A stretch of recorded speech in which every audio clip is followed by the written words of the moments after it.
สังฆังนามาสาธุสาธุให้ได้บุญทุกคนทุกท่านคุณแม่FCคนไหนประสงค์อยากจะบวช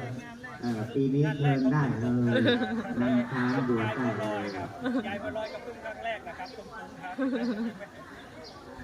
บวช9 วัน10 วันก็ได้วันเข้าพรรษาแล้วก็10ได้